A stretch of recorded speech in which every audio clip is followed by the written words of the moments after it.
ज़रूरी तो नहीं, बट आई थिंक आदत बन जाती है हमारी बच्चों की जब हम एक तैयारी शुरू करते हैं, बिकॉज द लेवल ऑफ जो एग्ज़ाम्स हैं, डिफ़िकल्टी है वो बढ़ती जा रही है। साथ में अगर हम यूपीएससी की बात करें, आई थिंक उसके अनसर्टेनिटी के बारे में तो सब लोग जानते हैं। पेपर हर साल कितना टफ आता है। अभी रिसेंटली प्रीलिम्स हुए एंड वापस वैसे ही यूएन कराए है। जब 3 बार प्रीलिम्स फेल किया था मैंने, एक बार के लिए तो ये डाउट भी आ गया था कि शायद अब यूपीएससी मुझसे होगा नहीं कभी and I should leave that, but that was the time जब मेरी मम्मी ने मुझसे कहा था कि you need to talk to yourself, जहाँ पे हम इंट्रोस्पेक्शन की बात करते हैं। दुनिया कभी हमें बहुत सी चीज़ें बताने की कोशिश कर रही होती है हमारे ही बारे में, but at that time also आपको ये समझना होगा कि आपसे बेहतर आपको कोई नहीं जानता। तो उस वक्त अगर आप अपने खुद से बात करो कि क्या ये मुझसे हो सकता है, क्या जो गलतियाँ थी, जो गलतियाँ करी मैंने, क्या उसको मैं सुधार सकता हूँ या नहीं, तो वो काम जब मैंने किया तो मुझे रियलाइज़ हुआ शायद क्योंकि मैं जॉब के साथ तैयारी कर रही थी तो पॉसिबल नहीं था। तो मैंने एक फुल फ्लेजेड प्रिपरेशन की बात, मतलब एक प्रॉपरली मैंने 2021 में जॉब छोड़ के तैयारी शुरू की, बट फिर वही हुआ कि 2022 के प्रीलिम्स में मैं फेल हो गई and that was the time जब ये सच में लग गया था कि I should start looking for something else. But then वो चीज़ें कि मे बी अब 1 मार्क्स से रह गया, 2 मार्क्स से रह गया तो शायद हो जाए अगली बार, वो चीज़ रहा। आई थिंक इस पूरे कॉम्पिटिटिव एग्ज़ाम्स में एक सपोर्ट जो मुझे बहुत हेल्प किया वो था पेरेंट्स और फैमिली का। तो उससे आई थिंक जो मेंटल बर्डन हम फील कर रहे होते हैं सोसाइटी का, फेलियर का, वो काफ़ी हद तक कम हो जाता है। तो पापा मम्मी भाई बहन थे इसलिए, तो आई थिंक वो रहा। 4th अटेम्प्ट में मैं इंटरव्यू तक गई, बट देन अगेन 12 नंबर से मैं क्वालिफाई नहीं कर पाई थी एग्ज़ाम। तो उस वक्त भाई ने मेरे कहा था मुझे कि आप मत टेंशन लो, आपने इतनी मेहनत करी है, भगवान ने कुछ अच्छा ही सोचा होगा। एंड 5th अटेम्प्ट में मुझे सच में लगा भगवान ने कुछ अच्छा ही सोचा था। तो हाँ, मेंटल प्रेशर तो बहुत था, बट उससे डील करने के लिए खुद का विल पावर, खुद का मोटिवेशन, पेरेंट्स का सपोर्ट, आई थिंक ये चीज़ें रही। जो मैं कहना चाहूँगी कि हर कॉम्पिटिटिव एग्ज़ाम में अनसर्टेनिटी रहती है। हमें एक जो फैक्टर हम कभी अकाउंट करके नहीं चलते वो होता है फेलियर का। हम किसी भी फील्ड में जब जाते हैं तो हम हमेशा जीत को काउंट करके चलते हैं कि अब सिलेक्शन होगा, अब होगा। हम ये चीज़ सोचते ही नहीं है कि अगर नहीं हुआ तो क्या होगा। तो आई थिंक ये एक मन में एक मेंटल प्रिपरेशन की what if it doesn't works out, वो हमेशा होना चाहिए। तो यूपीएससी में हम उसको प्लान बी कहते हैं कि अगर इन केस नहीं होता है तो आपके पास एक प्लान बी होना चाहिए। वो आपके खुद के फील्ड से हो सकता है, जैसे if I was a science graduate तो I could have gone back to PhD. अगर कोई इंजीनियरिंग स्टूडेंट है they can go back to the engineering life. Medical MBBS है तो वो डॉक्टरी। तो ये सारी चीज़ें हैं, एक प्लान बी आई थिंक होना चाहिए, जिससे आप मेंटली थोड़ा रेजिलिएंट रहते हैं। एंड आई थिंक इतना प्रेशर लेना कि एग्जाम इज़ ऑल अबाउट ये जीने मरने की बात है, मुझे नहीं लगता ऐसा है, क्योंकि मैंने 5 अटेम्प्ट दिए हैं। किसी अटेम्प्ट में मुझे ऐसा तो कभी नहीं लगा कि ये नहीं हुआ तो मतलब लाइफ विल एंड। तो आई थिंक ये एक थोड़ा जो लर्निंग है ये पेरेंट्स से ही मिलती है, ये सपोर्ट तो वो रहा। और I think always be prepared for failures, क्योंकि सक्सेस से ज़्यादा आई थिंक फेलियर के चांसेस होते हैं। ये एक सबसे इंपॉर्टेंट क्वेश्चन था जो मैं खुद ही बात करना चाहती थी जिसके बारे में। व्हाइल द प्रिपरेशन फेज ये डर होता है कि सोशल मीडिया का मतलब हम टाइम वेस्ट करेंगे और हमारा डिस्ट्रैक्शन होगा, रील्स देख रहे हैं बैठ के इतनी देर एंड ऑल। तो वो एक टाइमर हमेशा मैंने सेट करके रखा कि थोड़ा फ्री टाइम में देख लिया। कुछ इंपॉर्टेंट वेबसाइट या पेजेस मैं फॉलो करती थी जहाँ से भी मैं स्टडी मटेरियल उठा सकूँ या एग्जाम्पल्स उठा सकूँ to quote in my means. तो तब तो मैंने इतना यूज़ नहीं किया था। उस वक्त ऐसा लगता था कि social media is a very beautiful world, जहाँ पे जो मैं पढ़ाई की वजह से शायद एक्सप्लोर नहीं कर पा रही हूँ। अगर यूपीएससी नहीं होता तो I would have been more active. But post results जो मैंने वहाँ देखा तो मुझे ये रियलाइज़ हुआ कि कोई भी space is not your safe space. Because इतने टाइम बाद जो वो ट्रोलिंग स्टार्ट होती है, जो वो हेट कमेंट्स आना शुरू होते हैं विदाउट इवन रियलाइजिंग कि एक इंसान की स्टोरी आप जानते नहीं हो पूरी तरीके से।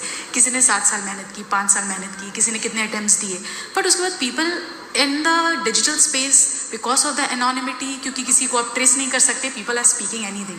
अभी that has become too overwhelming, क्योंकि with a certain rank comes certain responsibility, comes certain authority, comes certain the power that you should have, but then the negative things that you also face in that space.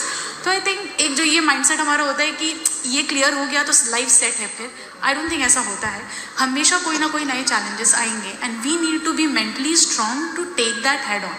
अगर मैं उससे impact होने लगी जो मैं initially हुई कुछ time तक, तो आई think that will impact me only and I don't think anybody is answerable for that. तो ये जो सोशल मीडिया है, आई थिंक इसका एक बहुत ही रेगुलेटेड रोल और ये यूज़ होना चाहिए अपने लाइफ में. It has to be to such an extent that it is not negatively impacting your mental health. So that is something I recently faced and I wanted to talk about that. Thank you for the question. First rank हासिल करने के बाद मतलब मैं तो इस बात को लेकर हैरान भी हो रहा हूँ कि नेगेटिव कमेंट्स भी आपको सुनने को मिले, देखने को मिले. तो ऐसे कमेंट्स ने क्या आपको इम्पैक्ट आप पर डाला? जी हाँ, I think people talk about how many attempts you gave, people talk about what age you are, people talk about how easy it was for you इतने साल वेस्ट करना, विदाउट इवन रियलाइजिंग कि हर इंसान की लाइफ में कुछ responsibilities होती हैं. इफ नो बडी इज़ फूल कि वो 5-6 साल बैठ के सिर्फ पढ़ रहा है किसी पर्टिकुलर एग्जाम के लिए. Because for me UPSC was not just a career option, it was something about generational change. हम बलिया से आते हैं, my parents come from Ballia, I am from Prayagraj. We come from a place where girls education was not so easy. My parents have fought for that in home, we have fought for that in the community, and then she brought us here. So for us, it was not about just a career option. So I know that today when I stand here as rank 1, जो impact मैंने अपनी society में create किया, जो मैंने अपने community में create किया, वहाँ पे parents are very proudly saying कि अब मैं भी अपनी बेटी को पढ़ाऊंगी. This is what is the result of allowing them to be educated. So I think this is what mattered for me.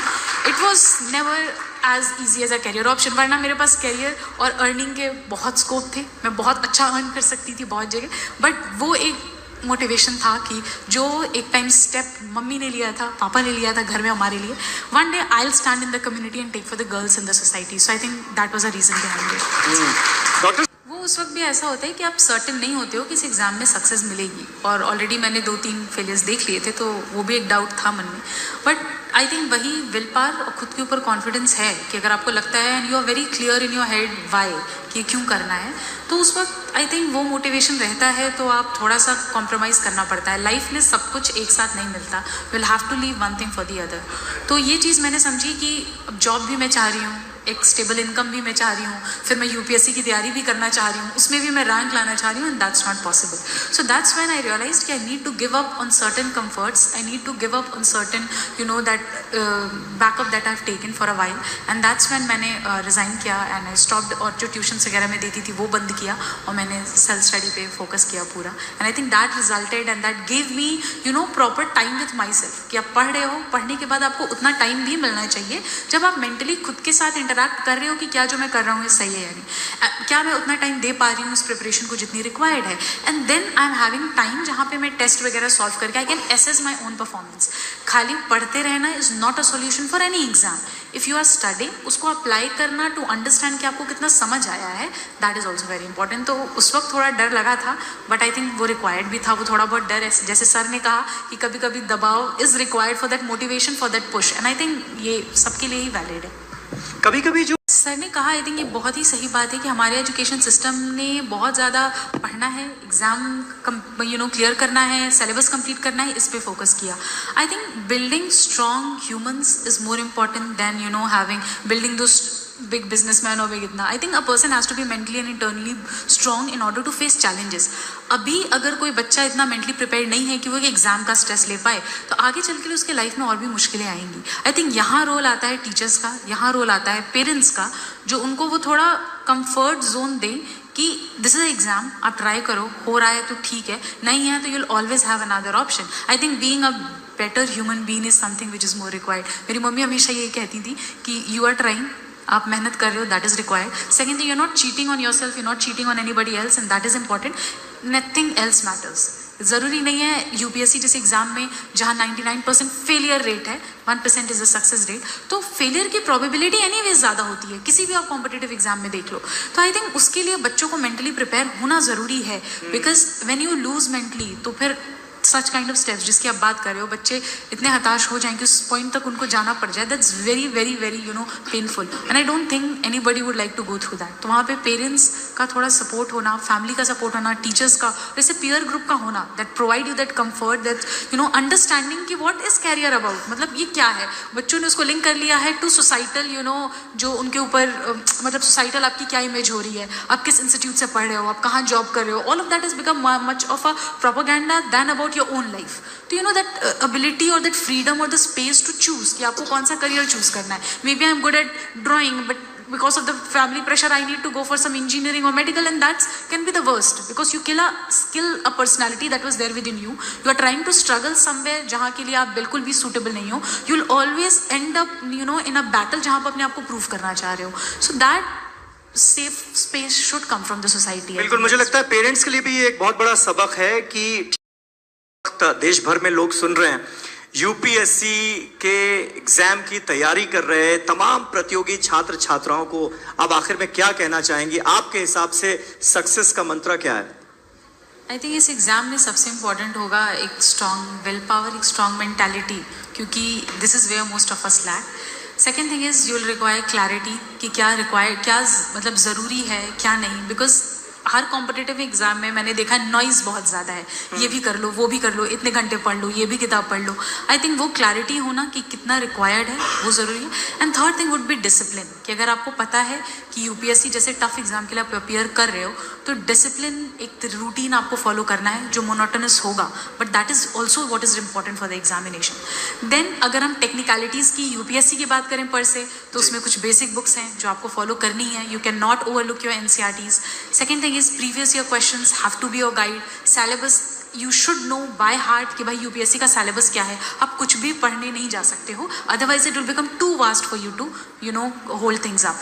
Then comes the role of having important breaks, जहाँ हम routines की बात करते हैं, उसमें एक ब्रेक का होना भी बहुत ज़रूरी है for your mental resilience, for the balance that you are having. Otherwise अगर इंसान 30 दिन महीने के पढ़ रहा है तो लिटरली आई नो वो पागल हो जाएगा, because that's not possible. There is so much to memorise. तो these are certain things if we stick to, I think one can at least with a sane mind appear for the examination. Number of hours भी कुछ बताना चाहेंगे आपकी? इतने हर दिन इतने घंटे तो आपको पढ़ना ही है. एज अ बायो स्टूडेंट हमने तो ये पढ़ा था कि जो ह्यूमन ब्रेन होता है that has a retention capacity in an hour of just 45 minutes. मतलब आप एट अ स्ट्रेच 45 मिनट तक कॉन्सेंट्रेशन से पढ़ सकते हो, उसके बाद आपको कॉन्सेंट्रेशन ब्रेक होना शुरू हो जाता है.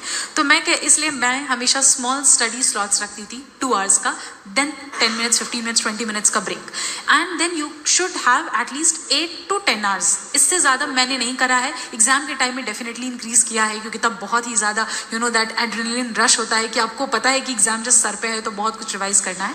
Otherwise 8 to 10 hours consistently, I think that works. अभी बोलने में लग रहा है 8 घंटे बहुत कम है, लेकिन जब मैंने पहली बार टाइमर लगा के पढ़ने की कोशिश की कि ठीक है अगर टेबल से उठ रहे हैं तो टाइमर बंद कर देना है, तो वो 8 घंटे तक पहुंचने में मुझे बहुत मुश्किल हो गई थी. एंड आई रियलाइज कि consistent and a very dedicated 8 hours, कि उस 8 आवर्स में मैंने सिर्फ किताब पढ़ी. उस वक्त मैं फोन स्क्रॉल नहीं कर रही हूँ, उस वक्त मैं उठ के बाहर जाके पानी पी रही हूँ, घूम नहीं रही हूँ. सो ऑल ऑफ दैट थोड़ा I think 8 to 10 hours is sufficient for this.